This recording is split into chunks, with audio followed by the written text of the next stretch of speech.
Lei 10.406 de 2002, Código Civil, Título 2, das pessoas jurídicas.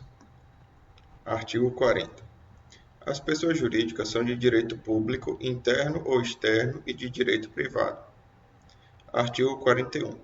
São pessoas jurídicas de direito público interno, inciso 1º, a União, inciso 2º, os Estados, o Distrito Federal e os territórios, inciso 3º, os municípios, inciso 4º, as autarquias, inclusive as associações públicas, inciso 5º, as demais entidades de caráter público criadas por lei.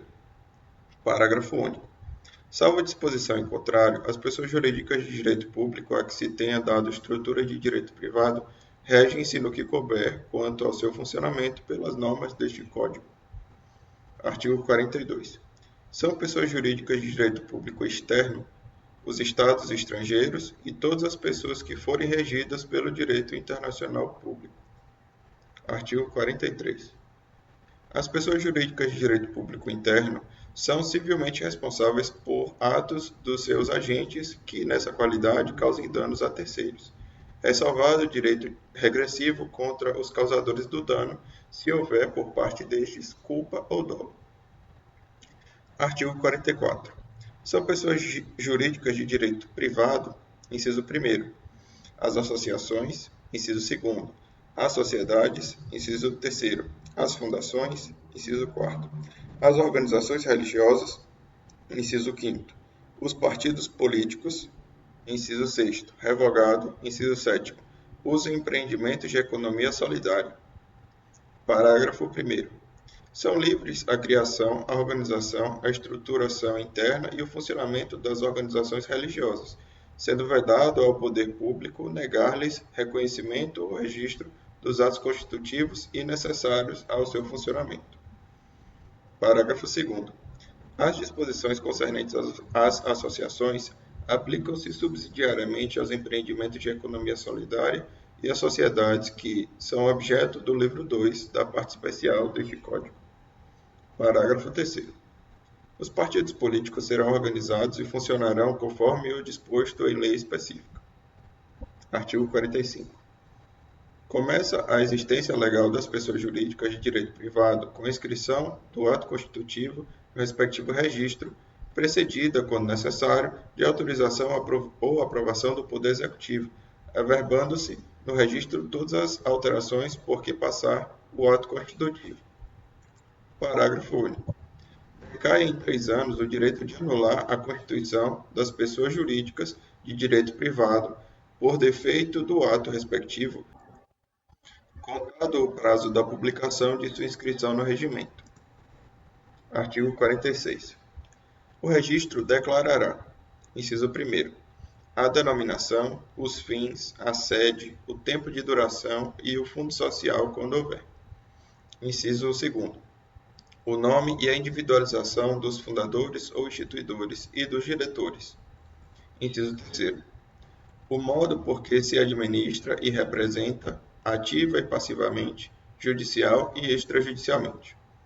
Inciso 4º, se o ato constitutivo é reformável no tocante à administração e de que modo.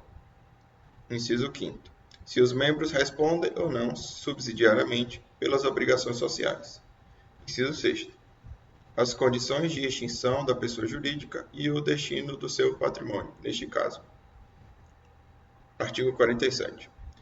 Obrigam a pessoa jurídica os atos dos administradores, exercidos nos limites de seus poderes definidos no ato constitutivo. Artigo 48. Se a pessoa jurídica tiver administração coletiva, as decisões se tomarão pela maioria dos votos dos presentes, salvo se o ato constitutivo dispuser de modo diverso. Parágrafo único. Decai em 3 anos o direito de anular as decisões a que se refere este artigo quando violarem a lei ou estatuto ou forem eivadas de erro, dolo, simulação ou fraude. Artigo 48-A. As pessoas jurídicas de direito privado, sem prejuízo do previsto em legislação especial e em seus atos constitutivos, poderão realizar suas assembleias gerais por meio eletrônico, inclusive para os fins do disposto no artigo 59 deste Código, respeitados os direitos previstos de participação e de manifestação. Artigo 49. Se a administração da pessoa jurídica vier a faltar, o juiz, a requerimento de qualquer interessado, nomear-lhe-á administrador provisório. Artigo 49-A. A pessoa jurídica não se confunde com seus sócios, associados, instituidores ou administradores. Parágrafo único. A autonomia patrimonial das pessoas jurídicas é um instrumento lícito de alocação e segregação de riscos, estabelecido pela lei com a finalidade de estimular empreendimentos para a geração de empregos, tributo, renda e inovação em benefício de todos. Artigo 50. Em caso de abuso da personalidade jurídica, caracterizado pelo desvio de finalidade ou pela confusão patrimonial, pode o juiz, a requerimento da parte ou do Ministério Público, quando lhe couber intervir no processo, desconsiderá-la para que os efeitos de certas e determinadas relações de obrigações sejam estendidos aos bens particulares de administradores ou de sócios da pessoa jurídica beneficiados direto ou indiretamente pelo abuso. Parágrafo 1º. Para os fins do disposto neste artigo, de desvio de finalidade é a utilização da pessoa jurídica com propósito a lesar credores e para a prática de atos ilícitos de qualquer natureza. Parágrafo 2º. Entende-se por confusão patrimonial a ausência de separação de fato entre os patrimônios caracterizados por: inciso 1º, cumprimento repetitivo pela sociedade de obrigações do sócio ou do administrador ou vice-versa. Inciso 2º, transferência de ativos ou de passivos sem efetivas contraprestações, exceto os de valor proporcionalmente insignificante. Inciso 3º, outros atos de descumprimento da autonomia patrimonial. Parágrafo 3º. O disposto no caput nos parágrafos 1º e 2º deste artigo também se aplica à extensão das obrigações de sócio ou de administradores à pessoa jurídica. Parágrafo 4º. A mera existência de grupo econômico sem a presença de requisitos de que trata o caput deste artigo não autoriza a desconsideração da personalidade jurídica. Parágrafo 5º. Não constitui desvio de finalidade a mera expansão ou a alteração da finalidade original da atividade econômica específica da pessoa jurídica. Artigo 51. Nos casos de dissolução da pessoa jurídica ou cassada a autorização para seu funcionamento, ela subsistirá para os fins de liquidação até que esta se conclua. Parágrafo 1º. Far-se-á, no registro onde a pessoa jurídica estiver inscrita, a averbação de sua dissolução. Parágrafo 2º. As disposições para a liquidação das sociedades aplicam-se no que couber às demais pessoas jurídicas de direito privado. Parágrafo 3º. Encerrada a liquidação, promover-se-á o cancelamento da inscrição da pessoa jurídica. Artigo 52. Aplica-se às pessoas jurídicas, no que couber, a proteção dos direitos da personalidade. Capítulo 2. Das associações. Artigo 53. Constituem-se as associações pela união de pessoas que se organizem para fins não econômicos. Parágrafo único. Não há, entre os associados, direitos e obrigações recíprocos. Artigo 54. Sob pena de nulidade, o Estatuto das Associações conterá: inciso 1º, a denominação, os fins e a sede da associação. Inciso 2º, os requisitos para a admissão, demissão e exclusão dos associados. Inciso 3º, os direitos e deveres dos associados. Inciso 4º, as fontes de recursos para sua manutenção. Inciso 5º, modo de constituição e de funcionamento dos órgãos deliberativos. Inciso 6º, as condições para a alteração das disposições estatutárias e para a dissolução. Inciso 7º, a forma de gestão administrativa e aprovação das respectivas contas. Artigo 55. Os associados devem ter iguais direitos, mas o Estatuto poderá instituir categorias com vantagens especiais. Artigo 56. A qualidade de associado é intransmissível se o Estatuto não dispuser o contrário. Parágrafo único. Se o associado for titular de cota ou fração ideal de patrimônio da associação, a transferência daquela não importará, de per si, na atribuição de qualidade de associado ao adquirente ou ao herdeiro, salvo disposição diversa do Estatuto. Artigo 57. A exclusão do associado só é admissível havendo justa causa, assim reconhecida em procedimento que assegure direito de defesa e de recurso nos termos previstos no Estatuto. Parágrafo único. Revogado. Artigo 58. Nenhum associado poderá ser impedido de exercer direito ou função que lhe tenha sido legitimamente conferido, a não ser nos casos e pela forma previstos na lei ou no Estatuto. Artigo 59. Compete privativamente à Assembleia Geral. Inciso 1º. Destituir os administradores. Inciso 2º. Alterar o Estatuto. Parágrafo único. Para as deliberações a que se referem os incisos 1º e 2º deste artigo, é exigido deliberação da Assembleia especialmente convocada para este fim, cujo quórum será o estabelecido no Estatuto, bem como os critérios de eleição dos administradores. Artigo 60. A convocação dos órgãos deliberativos far-se-á na forma do Estatuto, garantido a 1/5 dos associados o direito de promovê-lo. Artigo 61. Dissolvida a associação, o remanescente do seu patrimônio líquido, depois de deduzidas, se for o caso, as cotas ou frações ideais referidas no parágrafo único do artigo 56, será destinada à entidade de fins não econômicos designada no Estatuto, ou, omisso este, por deliberação dos associados, à instituição municipal, estadual ou federal, de fins idênticos ou semelhantes. Parágrafo 1º. Por cláusula do Estatuto ou, no seu silêncio, por deliberação dos associados, podem estes, antes da destinação do remanescente referida neste artigo, receber em restituição, atualizado o respectivo valor, as contribuições que tiverem prestado ao patrimônio da associação. Parágrafo 2º.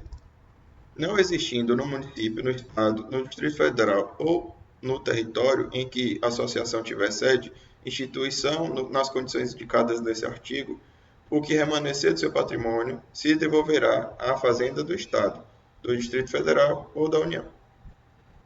Capítulo 3. Das fundações. Artigo 62.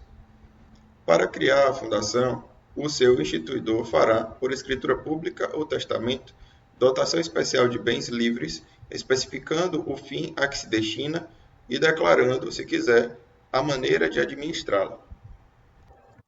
Parágrafo único.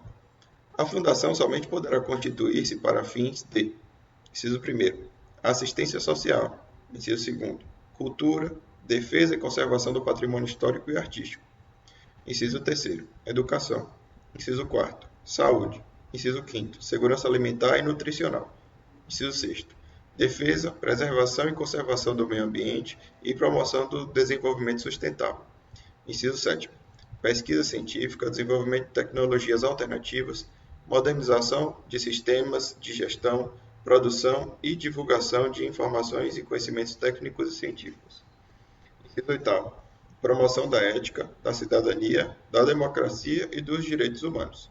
Inciso 9º, atividades religiosas. Inciso 10º, vetado. Artigo 63. Quando suficientes para constituir a fundação, os bens a ela destinados serão, se de outro modo não dispuser o instituidor, incorporados em outra fundação que se proponha a fim igual ou semelhante. Artigo 64. Constituída a fundação por negócio jurídico entre vivos, o instituidor é obrigado a transferir-lhe a propriedade ou outro direito real sobre os bens dotados e, se não o fizer, serão registrados em nome dela por mandato judicial. Artigo 65. Aqueles a quem o instituidor cometer a aplicação do patrimônio, tendo ciência do encargo, formularão logo, de acordo com as suas bases, artigo 62, o estatuto da fundação projetado, submetendo em seguida à aprovação da autoridade competente, com recurso ao juiz. Parágrafo único. Se o estatuto não for elaborado no prazo assinalado pelo instituidor, ou não havendo prazo, em 180 dias a incumbência caberá ao Ministério Público. Artigo 66. Velará pelas fundações o Ministério Público do Estado onde situadas. Parágrafo 1º. Se funcionarem no Distrito Federal ou em território, caberá o encargo ao Ministério Público do Distrito Federal e Territórios. Parágrafo 2º. Se estenderem a atividade por mais de um Estado, caberá o encargo em cada um deles ao respectivo Ministério Público. Artigo 67. Para que se possa alterar o Estatuto da Fundação, é mister que a reforma, inciso 1º, seja deliberada por 2/3 dos componentes para gerir e representar a Fundação. Inciso 2º, não contrarie ou desvirtue o fim desta.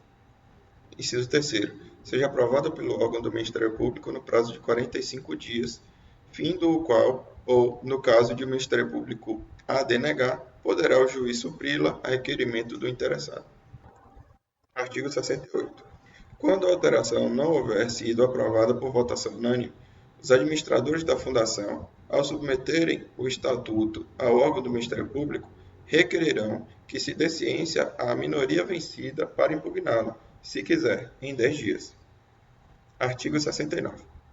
Tornando-se ilícita, impossível ou inútil a finalidade a que se visa a Fundação, ou vencido o prazo de sua existência, o órgão do Ministério Público ou qualquer interessado lhe promoverá a extinção, incorporando-se o seu patrimônio, salvo disposição em contrário no ato constitutivo ou no estatuto em outra fundação designada pelo juiz que se propõe a fim igual ou semelhante.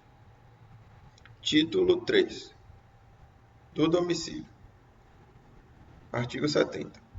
O domicílio da pessoa natural é o lugar onde ela estabelece a sua residência com ânimo definitivo. Artigo 71. Se, porém, a pessoa natural tiver diversas residências onde, alternadamente, viva, considerar-se-á domicílio seu qualquer delas. Artigo 72. É também domicílio da pessoa natural, quanto às relações concernentes à profissão, o lugar onde esta é exercida. Parágrafo único. Se a pessoa exercitar profissão em lugares diversos, cada um deles constituirá domicílio para as relações que lhe corresponderem. Artigo 73. Ter-se-á por domicílio da pessoa natural, que não tenha residência habitual, o lugar onde for encontrada. Artigo 74. Muda-se o domicílio transferindo a residência, com a intenção manifesta de o mudar. Parágrafo único. A prova da intenção resultará do que declarar a pessoa às municipalidades dos lugares que deixa e para onde vai, ou, se tais declarações não fizer, da própria mudança, com as circunstâncias que a acompanharem. Artigo 75. Quanto às pessoas jurídicas, o domicílio é, inciso 1º, da União ou Distrito Federal, inciso 2º, dos estados e territórios das respectivas capitais. Inciso 3º, do município, o lugar onde funcione a administração municipal.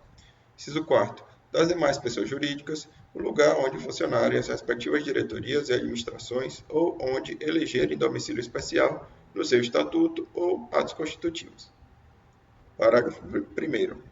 Tendo a pessoa jurídica diversos estabelecimentos em lugares diferentes, cada um deles será considerado domicílio para os atos nele praticados.